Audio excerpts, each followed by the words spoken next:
Are you guys planning anything? Because I know you guys are right downtown, and we got this big G20 coming in. Are you guys planning anything around the G20? As of now, what we have planned is seeing that the G20 is in our community. It's a little west of us. We felt it necessary to definitely have a talk with our communities and kind of, to some extent, educate them on what is going to go on with the G20. So we'll be holding hopefully a little seminar, a little educational on the G20 as well as Pride. We also feel like we want our communities to be as informed and as tolerant as possible when it comes to the communities as a whole. One of our main goals with discussing Pride is to have our youth understand that you may not agree with certain ideas, you may not partake, but you should respect. You know what I mean? If you would like your liberties and civil rights respected, you must also show the same. And with the G20, we want people to understand exactly what's going on. You have billions of dollars that are being spent, and that money belongs to you. And I feel everybody should have an opinion on the G20. And I feel people are kind of passive to the idea, not understanding that everyday working class people like yourselves and I will be paying for this. Right in the middle of all this, though he is not one of the invited world leaders, he is the mayor of the City of Toronto, David Miller. Mr. Mayor, what's your take on all this security preparation for this meeting? Well, in terms of the substance, I think we're quite well prepared to ensure the safety of the world leaders and ensure that where there is protest, people exercise their democratic right to freedom of expression in a peaceful way. The Toronto Police Service is very good at that. Of course, the cost, like many Canadians, the cost to me seems totally disproportionate, but we're not responsible for that part of things. That's a federal responsibility. Do you have a sense of where all that money is going? I mean, we're being told there are 2 meetings, yes, but Pittsburgh only spent millions of dollars. Quebec City spent millions. London even spent millions, not $1 billion. Yeah, it's a massive amount of money. And, you know, from the city's perspective, we look at other things we want to do. And we're proud to host the G20, by the way. Gives us a chance to show the world's media all of the Toronto stories, which are terrific. But $1 billion would buy us the Finch light rail transit line. It's a very significant amount of money.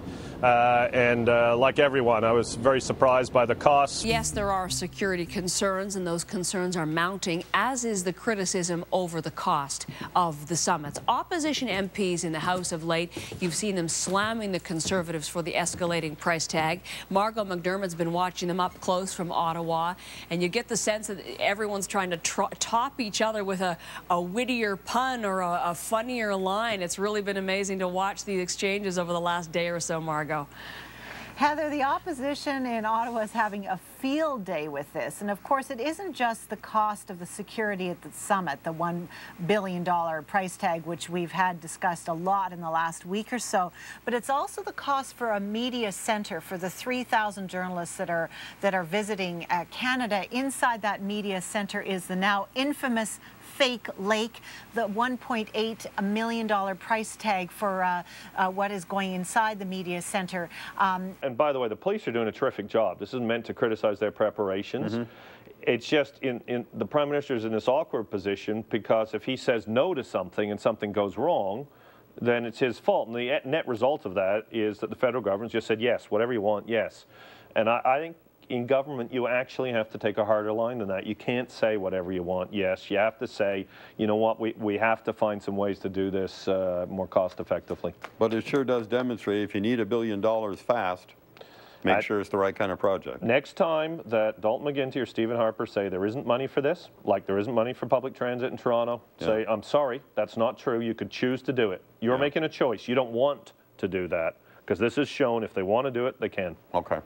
We're talking about a lot of funding going towards the funding of this, including the purchase of they're trying to install some fences. They purchased sound cannons. They've got they purchased some sort of pond for the G20 Media Center, I guess, to give the media center, which is going to be, that's what they're going to have at the exhibition, I guess, is going to be give it the feel of a Muskoka. So they're going to do an indoor pond with a patio, make the people that are stuck in Toronto feel like they're out in the northern wilderness, or at least that's what they're saying, that they're spending, tens of thousands of dollars on putting this thing together. But you know, it isn't just this, Heather, also the price tag for other things that are being paid for the G8 and the G20. A lot of infrastructure improvements near Huntsville, which much of which is in Tony Clement's riding, the industry minister.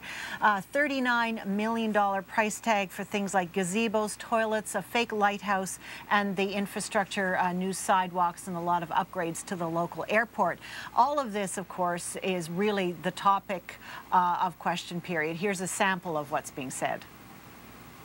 We spent $1 billion and all we got was this lousy fake lake. The fact is that fake lake gate is infuriating Canadians.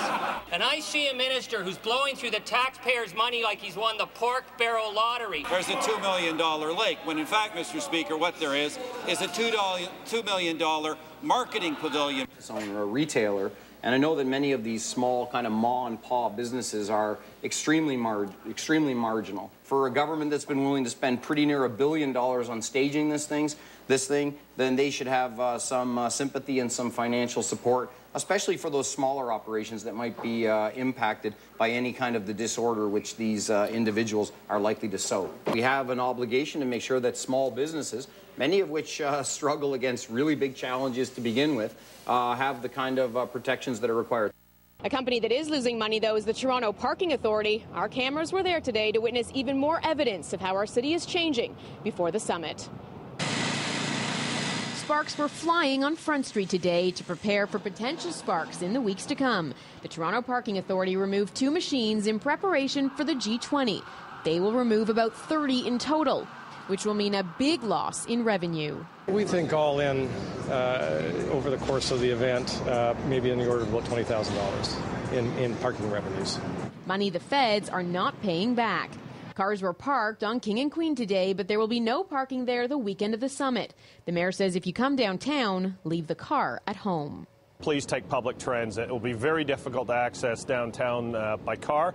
Although some businesses have already announced their closing and many people are talking about leaving downtown, the Entertainment District BIA wants people to stay in town. So it's offering some summit sales to entice people to stay and spend.